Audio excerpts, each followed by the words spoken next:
Salut tout le monde, bienvenue à cette 15e vidéo sur le jeu War of the Ring publié par Ares Games en 2012. Dans cette vidéo, verra-t-on une attaque selon moi prématurée contre Helm's Deep. Et là, j'ai des doutes, est-ce que j'ai bien formé mon disciple Frank ou s'il va se jeter inconsciemment tête baissée sur Helm's Deep avec une force, ma foi, euh, loin d'être suffisante pour prendre la forteresse, ce qui pourrait être assez dramatique, mais bon, on va se, on va se fier sur lui. Alors, toujours un seul dé dans le Huntbox de sa part. Petite nouveauté, évidemment, le progrès de la compagnie est à 1. Puis ça, c'est un cas où c'est sûr que je reculerai pas à high pass, là. Puis après ça, faut aller dans le Old Fort. Fait que voici un cas où c'est rentable.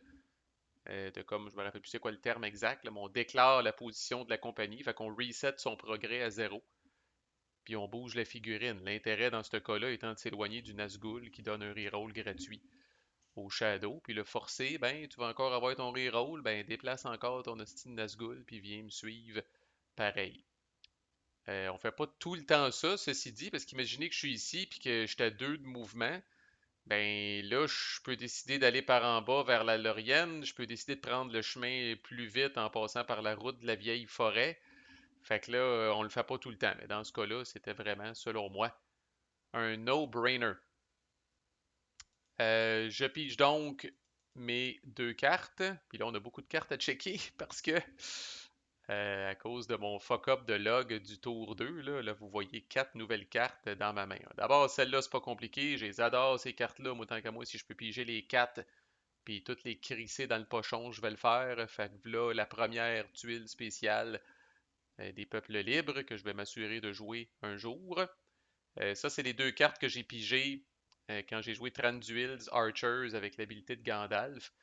Un pouvoir trop grand, c'est pas mauvais, je garde ça. Si jamais j'aime le jouer aussi, là, si le Shadow menace une de ces trois places-là, là, Lorien, Rivendell ou les Grey Havens, là, ben, à ce moment-là, on peut le jouer, puis là, des fois, on peut ralentir les ardeurs du Shadow en crise, là. Parce que pour s'en débarrasser, il faut qu'il flobe un dé, une carte armée, puis une carte character. Puis une carte armée, c'est un sous-type d'une carte stratégie, puis des fois, le Shadow n'a pas dans sa main. Fait qu'il est pogné avec sa grosse crise d'armée stallée à l'extérieur de la forteresse des elfes. Ça, c'est bon en hostie, surtout dans les circonstances, là, avec Threats and Promises, là, la sagesse d'Elrond, j'active une nation des peuples libres et je l'avance d'une case sur la traque politique. Fait que concrètement, je peux pas utiliser ça pour le Rohan, par exemple. Vraiment, là, c'est empêché par langue de serpent, là, sauf que là, je peux activer n'importe laquelle soit le Nord, les nains ou le Gondor avec ça, là. Puis les gardes de la citadelle, tout le temps une bonne carte. On recrute une unité du Gondor et un leader à Minas Tirith, qui est souvent sous les feux de la rampe, comme on dit. Alors, l'idée, que concrètement, brasser 4 contre 7.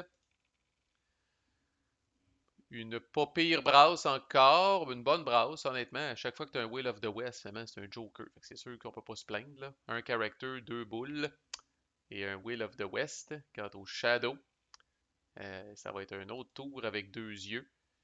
Puis sinon, c'est encore une brasse weird. 4D character. Un dé d'Even, puis un dé armé Muster. Alors, qu'est-ce que je fais en partant? Je joue un dé character. Et comme j'expliquais dans mon dernier vidéo, ma fucking priorité, tels étaient mes mots.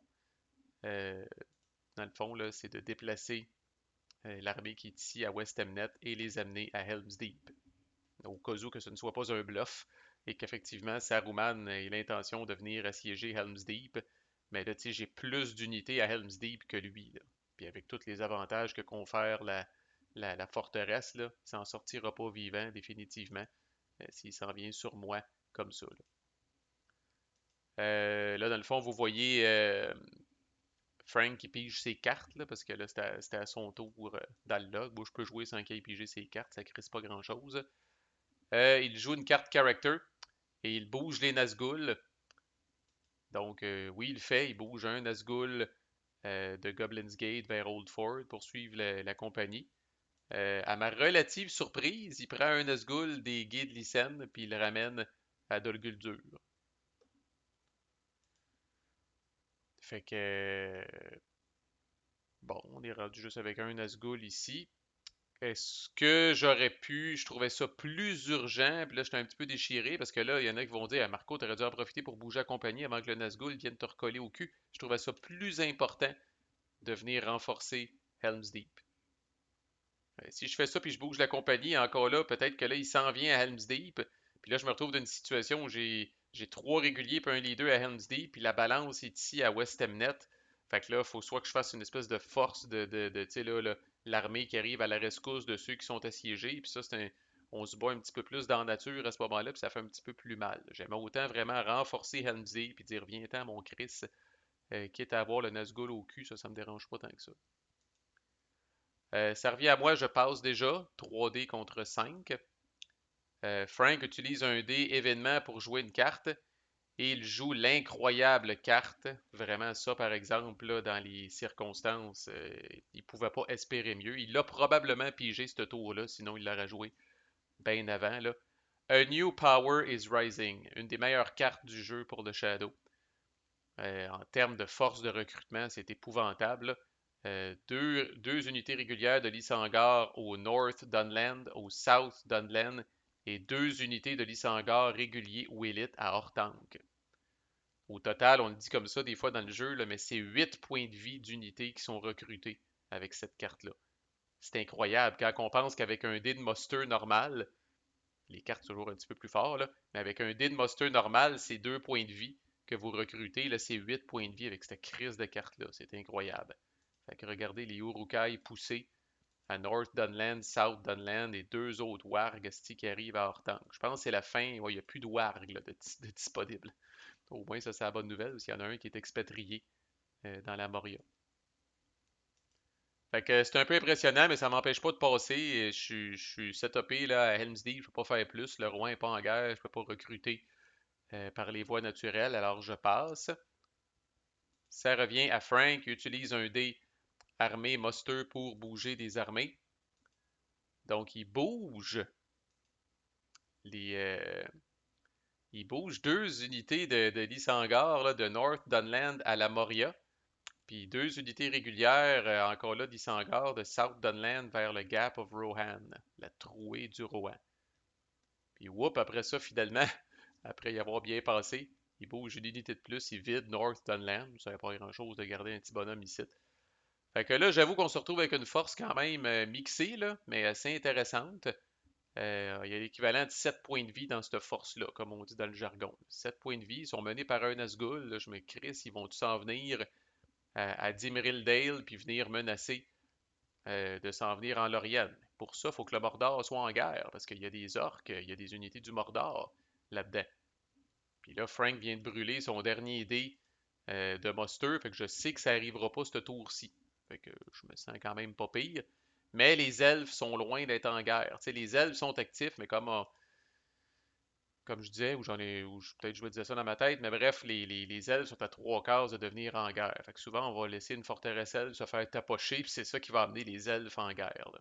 Mais encore là, j'ai ma fameuse petite carte, un pouvoir trop grand, qui s'applique à la Lorienne. Fait que si jamais à un moment donné, il s'excite le poêle, puis il s'en vient ici, c'est là que je peux jouer cette carte-là pour le ralentir un petit peu. Ça revient à moi, je ne peux plus passer. Je joue un event et j'en ai parlé, mais moi, là, encore là, c'est une façon de faire avancer le jeu sans nécessairement trop me commettre. Mais je viens ajouter là, la fameuse tuile, la première tuile zéro bleue. Je viens de l'ajouter ici, prête à être crissée dans le pochon quand on va rentrer au Mordor. Et puis là, je dois le dire bientôt, oui, c'est ça. Fait que je pige une carte de remplacement à cause de l'habileté de guide de Gandalf. Et c'est la fameuse carte J'irai seul, qui permet de séparer un compagnon ou un groupe de compagnons du fellowship. Ils peuvent bouger une région de plus et ça nous permet de healer un point de corruption par le fait même. Ça revient à Frank, un des characters, il joue une carte. Isildur's Bane. Alors ça, c'est les fameuses cartes qui peuvent être jouées si le fellowship n'est pas dans un village gentil. Ce qui est mon cas, je suis vraiment dans la nature. Alors, il pige une tuile. Si c'est un œil, c'est la fin du monde. En fait, si c'est un œil, c'est du fucking gaspillage, là. Euh, Cet événement-là donne crissement rien. Mais si c'est autre chose qu'un œil, ben, on fait comme s'il y avait eu une hunt successful, sauf que je suis obligé de bouffer tout le dommage en corruption. Je peux pas décider de sacrifier un bonhomme. Donc, on arrive ici, on espère qu'il va piger un œil, puis il pige un calice de 2. Enfin, chier en esti. Ben, un 3 aurait fait encore plus chier. Mais un 2 fait chier quand même pas pire. Et je suis obligé de le bouffer en corruption. Fait que là, je tombe à 3 de corruption, ce qui me fait relativement chier.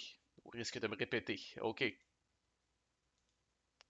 Maintenant, ça revient à moi.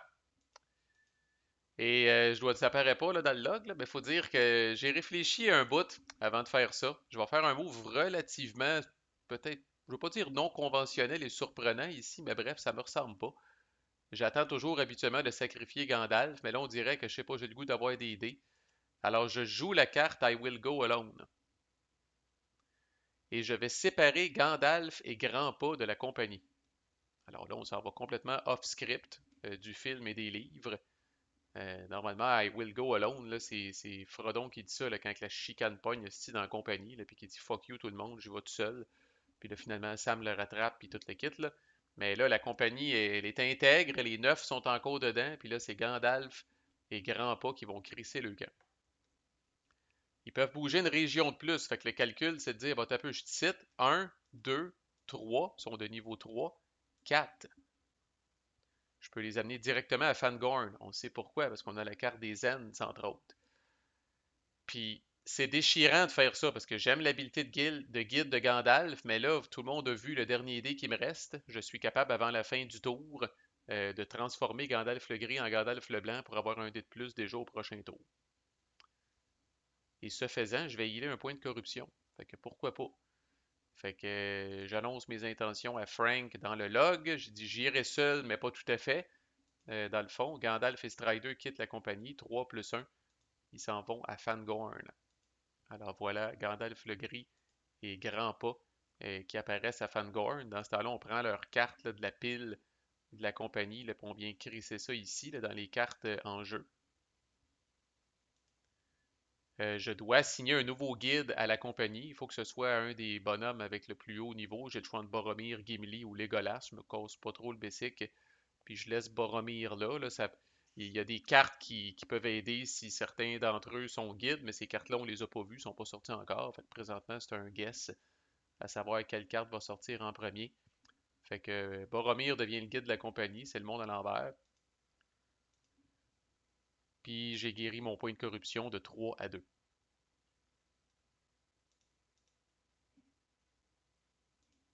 J'informe que Boromir devient le guide et je défausse la carte. Il utilise un dé de character. Et là, je dois dire, premier move un peu douteux, là. Frank, si tu es à l'écoute et que notre partie est finie, là. Puis si tu nous as battu, si tu m'as battu, tu as le droit de dire. Chris, tu peux bien parler de move douteux.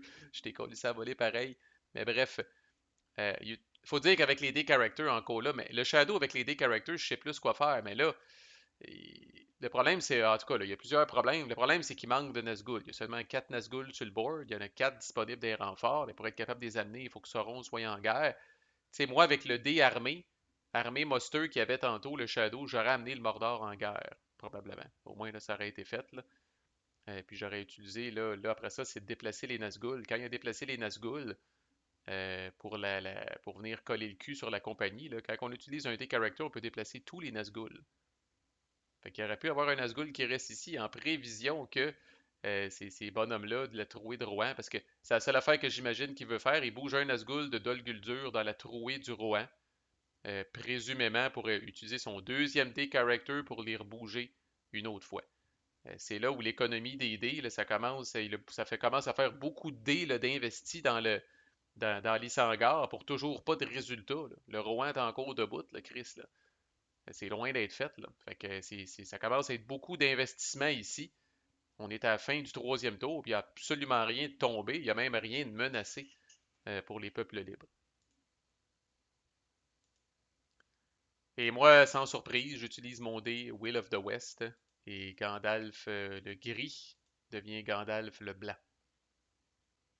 Ici, je pogne mon dé de plus. Je pense que j'ai fait le ménage aussi. J'ai enlevé la carte de Gandalf le gris, c'est maintenant Gandalf le blanc. Ouf, quel bonhomme pour vrai. Là. Tu sais, il est vraiment calvaire. Fait que là, s'il bouge tout seul ou avec un hobbit, il peut bouger de 4, fait qu'il est crissement mobile. Puis toujours un dilemme. Gandalf le blanc qui donne un dé de plus, là, mais pour venir sauver un.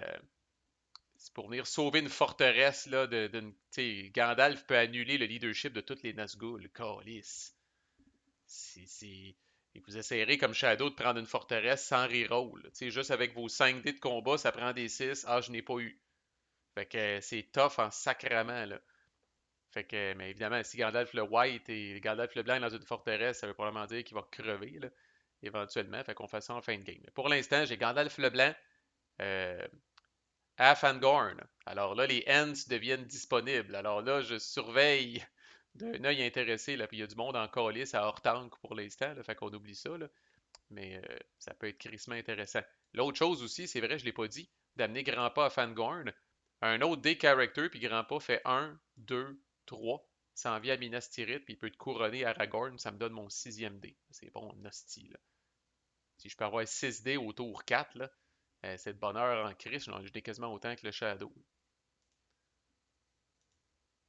Et là, dernier dé du Shadow, c'est un dé character sans surprise, puis euh, vous le montrer, là, mais il a bougé. Tout le monde qui était ici, mais il les a bougés à hors-tank. Alors, encore surprise de ma part. Pourquoi ils sont pas allés joindre l'avant-garde, là, finalement, là, l'armée qui est déjà au gué de Lycenne. Peut-être que justement, il veut encore plus de monde. Quoique là, il commence à avoir du monde pas pire à hors-tank, là, mais peut-être qu'il veut.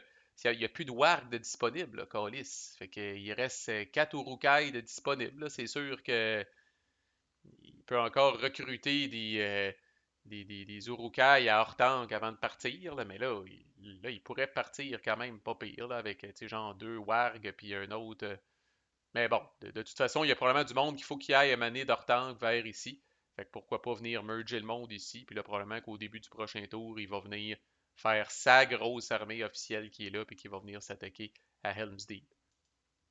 J'ai su de sources sûres aussi que la vue de Frank baisse, et je ne sais pas si c'est intentionnel que ce petit Urukai-là soit resté au South Dunland. C'est certainement weird. À sa place, je l'aurais amené avec le reste de la gang.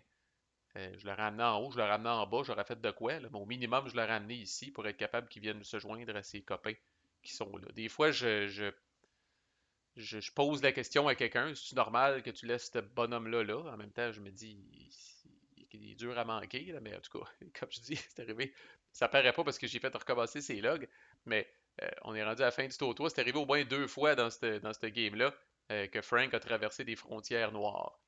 Fait qu'entre autres, les bonhommes qui étaient ici au South Dunland, ils avaient passé directement de South Dunland par-dessus la chaîne de montagne, s'en aller à Hortank.